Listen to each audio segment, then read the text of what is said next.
النهاردة بيشرفنا في استوديو قناة دمياط النهاردة قصة عمل قناة 25 الست غالية، طبعا ببرنامجها المعروف. شرفتينا جدا يا ست غالية في دمياط. الله يخليكي، شكرا ليكي، وانا سعيده جدا ان انا اتشرفت بيكم النهارده. سعيده اكتر ان انا جيت دمياط وشفت ناسها اللي زي الفل ومقابلتهم الجميله. اهلا وسهلا بحضرتك. يا بيك. ترى ايه فكر القناة طبعا جديدة على مسامع المصريين، قناة بعد الثورة بتتكلم عن الشعب المصري. ايه رأي حضرتك؟ ايه الفكرة في القناة؟ ازاي ابتكرتوها؟ طب القناة بتقدم ايه للشعب المصري؟ والله بصي، في البدايه القناه طلعت بعد الثوره. تمام. معنى ان هي طلعت بعد الثوره، طلعت بالاعلام الجديد، طلعت بشباب. يعني احنا عندنا القناه كلها شباب، كلها امل وكلها طموح وعاوزه تحقق وعاوزه يبقى في اعلام جديد. زي انا مثلا كنت استحاله اطلع في ظل الثوره والنظام القديم. قناه 25 جت قالت يلا يا جماعه هنعمل اعلام حر، كلمه حق. زي النشره، احنا عندنا برامج كتير جدا، ومنهم نشره الاخبار. عندنا نشره اخبار بنجيب ما بنقولش غير الخبر الصحيح 100%. ده جميل جدا. عندنا كمان عشان احنا قناه شباب وكل اللي فيها شباب، عندنا كمان برامج زي برنامج اسمه البسطه، بيعمل موسيقى كلها شباب وكل اللي بيعزفوا شباب وعندهم نظرة لقدام وللدنيا. عندنا كمان برامج تانية كتيرة جدا. عندنا برنامج كمين. برنامج كمين فكرته ان هو بيرجع الامان للناس، ان الامن موجود، بيتعامل ما بين الشرطة والشعب، بيحاول يوفق الاوضاع بينهم من جديد. بالظبط، بيوفق الاوضاع بينهم من جديد وبيطرح مشكله ازاي ان الناس لازم يبقى في امن ولازم يبقى في امان. عندنا برامج وعندنا كتير جدا حاجات كتير كمان حلوه قوي. يعني عندنا برنامج يعني بصي، كل البرامج اللي عندنا ما تيجي تبص لها تلاقيها كلها فيها رأي يكون رأي يوصلك ان في امل.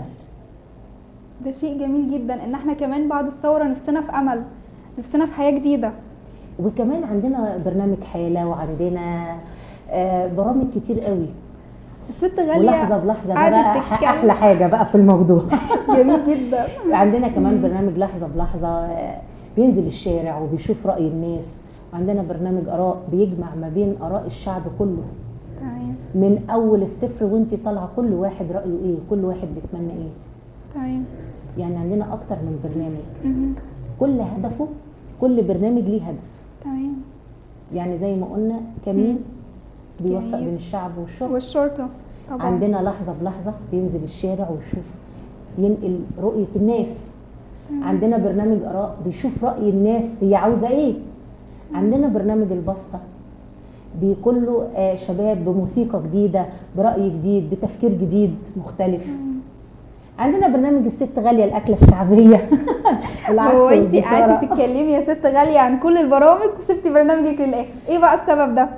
ابدا مش سبب ولا حاجه، اصل هي ده مرتبط بده. تواضع من حضرتك؟ مش تواضع، انا مش نجمه. بس يعني برنامج غاليه هو مرتبط بالقناه ومرتبط بكل البرامج. احنا بنكمل بعض. لو ما فيش برنامج زي البرامج اللي انا قلت لك عليها دي كلها مش هيبقى فيه غاليه. احنا فكرتنا ان احنا بنحط ايدينا في ايدين بعض، كل البرامج بتكمل بعض، تيم واحد شغال مع بعضه طبعا، وفي حب. تمام. في حب. لو ما كناش حبينا بعض وكلنا كل برنامج لازم يمد ايده للبرنامج التاني ونطلع بعض، عمرنا ما هنتشاف. فهو الاساس في الحب، هو اللي ينجحك. ممكن بقى تكلمينا شوية عن برنامج الست غالية، البرنامج اللي اغلب الشعب الدمياطي او اغلب الشعب المصري، اغلب الشعب بيبقى حابب البرنامج قوي، بيستنيه كل يوم، بيقول الميعاد اللي بتيجي فيه الست غالية ده ميعاد مقدس عندنا. البرنامج بيدخل جميع القلوب. ممكن تحكي لنا عنه شوية وازاي بدأت فكرته؟ والله هو فكره البرنامج اساسا ليه كل الاحترام طبعا الاستاذ محمد جوهر، هو صاحب فكره برنامج غاليه.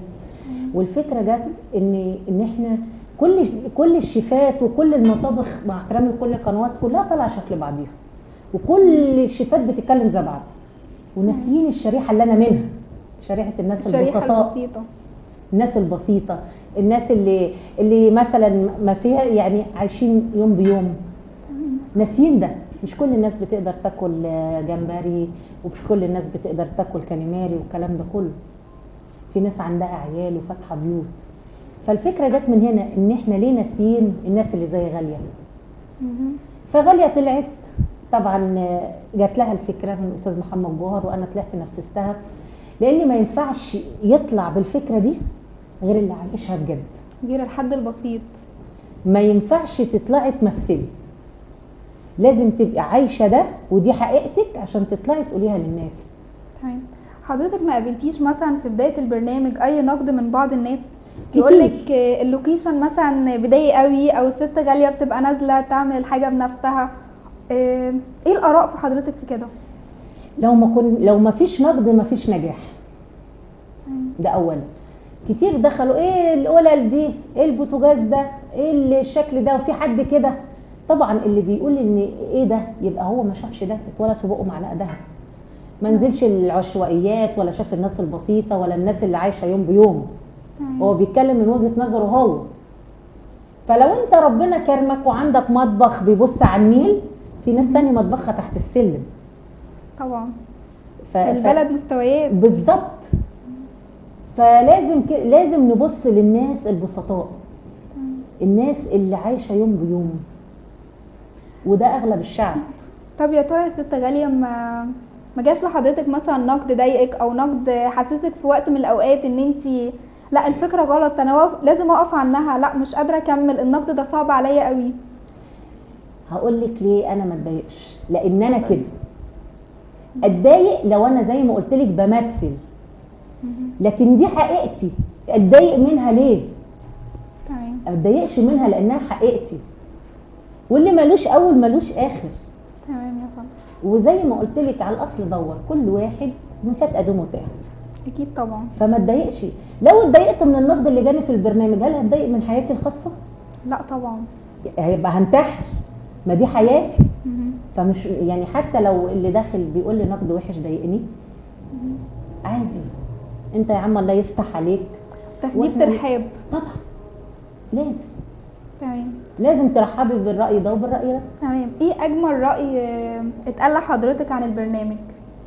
الحمد لله كل الناس قالوا ان البرنامج كويس، لان احنا بنخاطب 90% من الشعب المصري. فكرة البرنامج 90% من الشعب المصري، وال10 التانيين ربنا يفتح عليهم يا رب، وال90 اللي احنا منهم ربنا يكرمنا ونبقى زي ال10 التانيين ان شاء الله باذن ربنا. اللي اقصده يا ست غاليه ان انا عايزه اجمل كلمه دخلت لقلب الست غاليه بجد، حست انها فرحتها جدا. اجمل حاجه خلتني، مش فرحتني، خلتني بكيت وعيطت على الهوا. لما جاتني اغنيه من شاب من المحله، الف لي اغنيه باسمي، وهو اللي لحنها وهو اللي غناها، ودخل مداخله على الهوا وقالها لي وزعها، خلتني عيطت واتهزيت. طب ممكن تفكرينا بكلمات بسيطه جدا من الاغنيه؟ هو بيقول: ست غاليه غاليه علينا، برنامجها بنستناه على قناه 25، غاليه يا ست الستات. بصوا حاطه في مطبخها، يعني ليها معاني حلوه جميله جدا. لو كنت اعرف ان انا جايه لكم كنت جبتها وسمعتها لكم. مره تانية ان شاء الله لما تنزل لنا اكيد تجيبها لنا. الله يخليك، ان شاء الله. ان شاء الله. طيب ايه مثلا اغرب اكله اتقالت لك في البرنامج وانت بتعمليه؟ والله احنا بنرجع الاكلات القديمه اللي الناس نسيتها. تمام. الحاجات اللي معظم الناس نسيتها ما بتفكرش فيها، بس هي الفكره اساسا فكره اقتصاديه. الناس كلها تعبانه، مش كل بيت عنده فلوس. اكيد طبعا. فاحنا فكرنا ازاي نعمل اكل الناس البسيطه. وبعدين فكره كمان، في فكره ان احنا بنراعي نفسيه الطفل. تمام. بنراعي نفسيه الطفل. البرنامج مش برنامج طبيخ بس، احنا بنتكلم في السياسه وبنتكلم في الحب وبنتكلم في كل حاجه. زي ما جينا النهارده دمياط، برنامج متنوع. جينا النهارده دمياط، ورينا الناس الايد الشقيانه، الايد الفنانين. انا النهارده مش مصدقه ان حته خشب تتحول لتحفه. تمام. يعني انا شفت حته خشب اتحولت لتحفه بايد مصري، بصرف النظر عن المحافظات، ده مصري في الاول وفي الاخر. ده راجل مصري طلع من حته خشب تحفه. ودعيت وقلت لكل العرب حبايبنا اللي بيكلمونا تعالوا دمياط، شوفوا الفن وشوفوا الذوق وشوفوا الرقي وشوفوا كل حاجه حلوه، في ابتكار. ايه رايك بقى في شعب دمياط النهارده اللي انت شفتيه والمدينه الدمياطيه؟ الشعب الدمياطي وكل شعب مصر كله شعب جميل. شعب دمياط كمان ناس حبوبه كده، وناس زي ما قلت لك فنانين. يعني الفنان دايما حساس، اكيد طبعا. فعشان كده احساسهم عالي قوي، وناس زي الفل. انا حبيتهم جدا، واللي عجبني اكتر الصنعه، وده احنا وصلنا للناس كلها. جميل. إن صنعة كل- الاساس. جدا.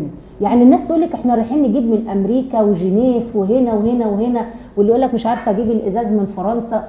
ده انت لو انا لما لفيت وشفت، احنا عندنا فن وصنعه فعلا. مصر هي اللي عملت الاختراع، جميل. فعلا حضاره 7000 سنه. تتمني الصناعه في دمياط توصل لحد فين؟ تتمني تشوفي دمياط دي بلد الصناعه واصله العالم كله ولا واصله لفين؟ طبعا شيء اكيد. اتمنى ان كل العالم يجي هنا دمياط ويشوف الصنعه، تمام. كل العالم. تمام. اتمنى ان دمياط والمحل، يعني دمياط في الاساس والفن والصنعه، تمام. المحله في خاماتها وقطنها. مصر كل محافظه فيها فيها حاجات حاجه جميله. شكل. تمام. بني سويف شفت فيها الزراعه، وشفت فيها زراعه الرز والقمح. بتمنى ان كل محافظه من محافظات مصر تصدر بره، بصي منتجات مصر تبقى في كل العالم. يا رب. ده اللي بتمناه من قلبي. يا رب. يا ترى يا ست غالية، نزلتي راس البر وشفتي المناظر اللي فيها، شفتي منطقة اللسان، شفتي الأماكن دي كلها؟ طبعا. بصي اللي ملفش مصر، يعني كل العالم بتيجي مصر، يقول لك مصر أم الدنيا. تمام. فمصر فيها العجب، فيها كل حاجة حلوة عجبك راس البر وعجبك دمياط؟ جدا. هتنزلي لنا تاني؟ أكيد طبعا. ما في مثل أكيد. بيقول لك رجل دارت حب جابت. سمعت المثل ده من ست غالية؟ لا بصراحة لا، أول مرة أسمعه. لا، رجل دارت حب جابت. وطول ما انا ان شاء الله موجوده وشاشه 25 موجوده، أكيد طبعا. هننزل وهنلف الدنيا كلها. طبعا شاشه 25 بتنزل بتلف كل المحافظات. تمام. وبعدين ده احنا كمان عندنا حاجه اسمها الفيلم الصيني. الفيلم الصيني ده بقى بتاع شاب، برضو شاب اسمه يوسف من الصين. تمام. بيعرف ان مصر والصين ايد واحده، او ان مصر والعالم اجمع ايد واحده. وان مصر مش اقل من العالم التاني ده. تمام يا فندم. ولا في الصناعه ولا في الخبره ولا في التعليم.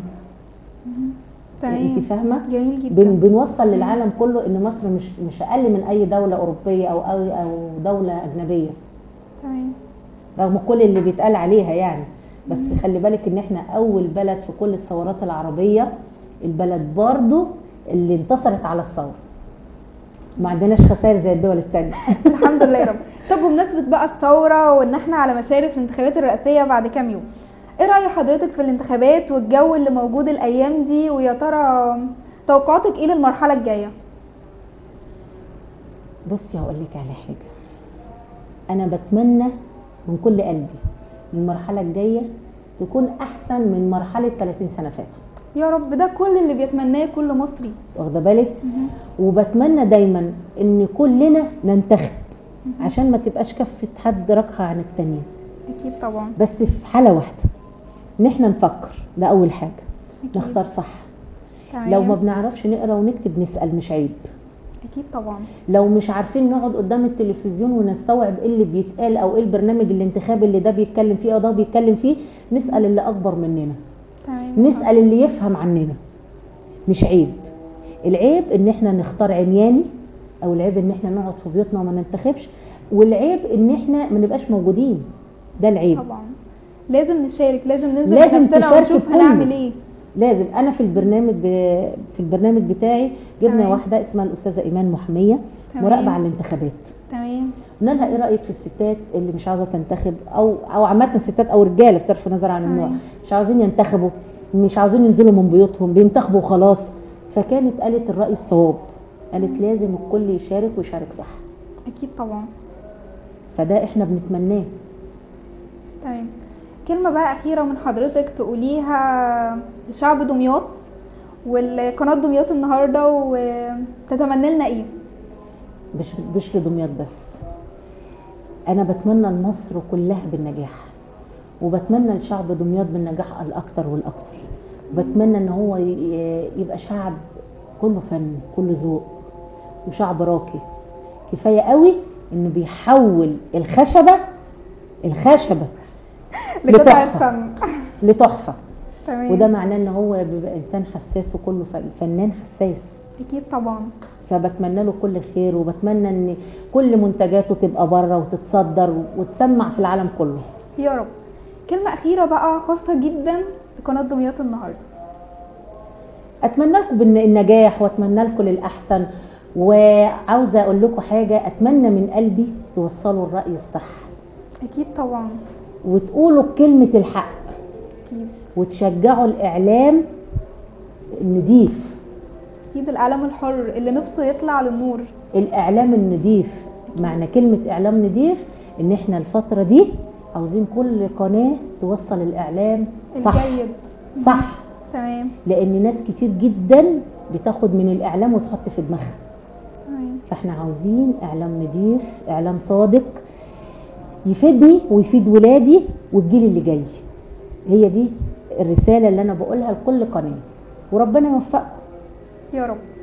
بنشكر حضرتك جدا يا ست غالية، واستمتعنا بالوقت اللي قضيناه مع حضرتك. الله يخليك. ونتمنى انك تنزلي لنا تاني دمياط وتشرفينا تاني في قناة دمياط النهاردة، وان شاء الله بالحب اللي انت شفتيه النهاردة وبالسعادة اللي احنا شفناها في وش حضرتك في وجوه كل الناس، تشرفينا تاني. ونتمنى الخير دايما لقناة حضرتك وليكي شخصيا، ونتمنى دايما ان احنا نستقبلك تاني ان شاء كوني الله معانا. خير. ان شاء الله. ان شاء الله. شكرا جدا لحضرتك، وشكرا لقصة العمل بتاعك. الله يخليكي. انا بشكركم جدا، وبشكر كل فريق العمل بتاعكم، وبشكر كمان قناه 25 اللي عرفت غاليه للناس وخلتني اقعد معاكي دلوقتي. ربنا يخليكي يا ست غالية. وبشكركم جدا جدا من قلبي. ان شاء الله. شكرا جدا لحضرتك.